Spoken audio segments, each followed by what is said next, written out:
की सबसे रोमांचक कहानियां समुद्र से आई हैं। सागर की गहराइयों में सैकड़ों राज और कितनी सारी कहानियां छुपी हुई हैं।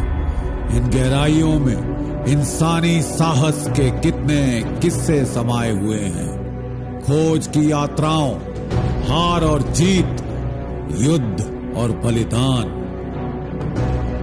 Joseph Conrad once said, "If you want to know the age of the earth, go to the sea in a storm." कुछ है इस सागर की विशालता में। हर पासा आपके बरखिलाफ जा सकता है, हर तूफान आपको बर्बाद कर सकता है। फिर भी नाविक जाते हैं बार बार अभियानों पर।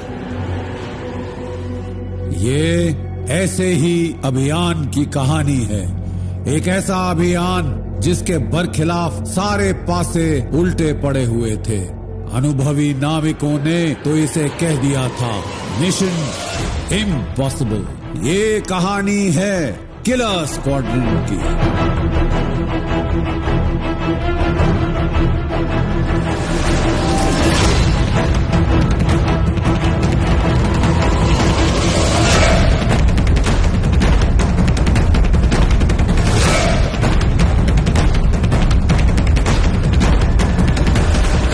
गत 3000 सालों से इंसान समुद्र पर लड़ाइयां लड़ रहा है। युद्ध पोतों से लैस जंगी बेड़े ईसा के 1000 ईस्वी पूर्व समुद्र पर तैनात हो चुके थे। तमाम देश जिनके पास जंगी बेड़े हैं, उनका एकमात्र सपना रहा है दुश्मन की फ्लीट को उसी के होम पोर्ट, उसी की बंदरगाह में दबोचकर बर्बाद कर देना।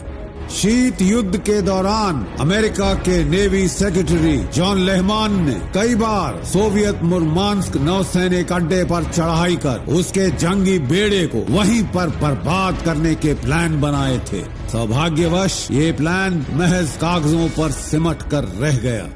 सेकेंड वर्ल्ड वॉर में जापान की नेवी ने अमेरिका के पर्ल हार्बर बेस पर करारा वार कर दुनिया को चौंका दिया था। लेकिन पर्ल हार्बर अमेरिका के तट पर नहीं था, परंतु प्रशांत महासागर के ठीक बीच में था। पूरी दुनिया में केवल एक ही ऐसी नौसेना थी जिसने ऐसे हैरत अंदेज ऑपरेशन का दुस्साहस किया था। इस नेवी की कमान एक ऐसे शख्स के हाथ में थी जो एक सपने के पीछे दौड़ रहा था। उसका बचपन कराची बंदरगाह के समीप मिनोरा द्वीप में गुजरा था। आगे चलकर वो भारतीय नौसेना का चीफ बन गया।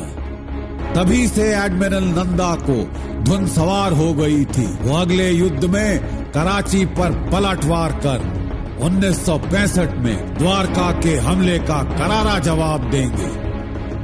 सोते जागते उठते बैठते वो निरंतर इस दुस्साहसी ऑपरेशन के बारे में सोचते रहते थे।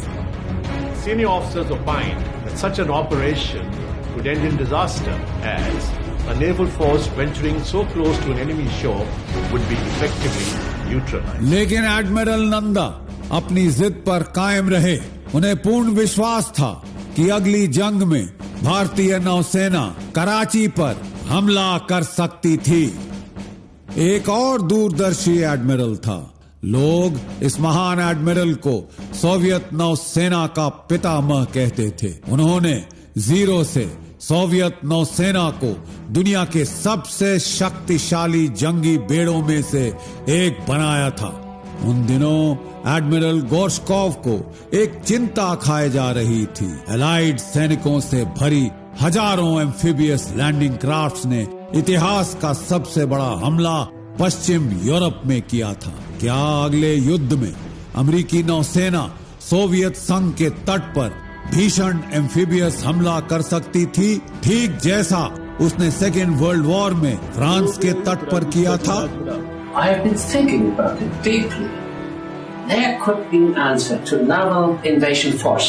And what would that be, Admiral? I would small missile boats hide in nook and inlets and come out unexpectedly very fast in swarms and attack the enemy en masse. They will be small in size and limited in range, but very fast. They should bring a lethal attack through ship-to-ship missiles.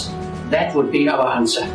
Tell our naval design people to put up to me the design of such a naval missile craft. Gorshkov का जवाब था एक छोटी किंतु घातक missile boat जो दुश्मन के बड़े से बड़े जंगी जहाज को पानी से उड़ा सकती थी। सोवियत नौसेना के इंजीनियर्स और शिप डिजाइनर्स ऐसी मिसाइल बोट्स को जल्द से जल्द इजाद करने में जुट गए। परंतु ये कहानी बस उन दो एडमिरल्स की ही नहीं है, ये कहानी है हर उस नाविक की, हर उस यंग ऑफिसर की जिसने इस सपने को वास्तविकता में बदलने का जिम्मा दिया गया था। ये थे 25th मिसाइल बोट स्क्वाड्रन के नौसैनिक।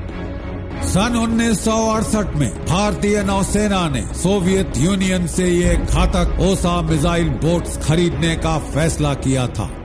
इसके चलते कमांडर बबरू भान यादव को इस टॉप सीक्रेट प्लान के मुताबिक 25 मिसाइल बोट स्क्वाड्रन्स को खड़ा करने का जिम्मा सौंपा गया था। इस स्क्वाड्रन में कुल 8 ओसा मिसाइल बोट्स थी। इसे 4-4 की 2 डिविजन्स में बांटा जाना था। इसके सभी नाविकों को रूस में जाकर इन मिसाइल बोट्स को चलाने के प्रशिक्षण के लिए भेजा जाना था। वे सभी मुंबई स्थित INS आंग्रे में पहली बार इकट्ठा हुए। उन्हें 3 महीने तक रूसी भाषा की ट्रेनिंग दी गई।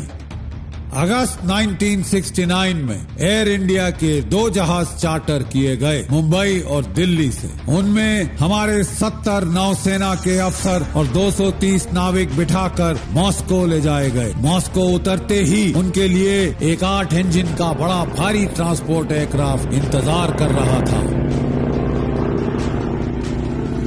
वहां से उन्हें व्लादिवोस्तोक के समीप रुस्की ऑस्ट्रोव नामक टापू पर ले जाया गया। ये टापू अब अगले 8 महीनों तक उनका प्रशिक्षण क्षेत्र था।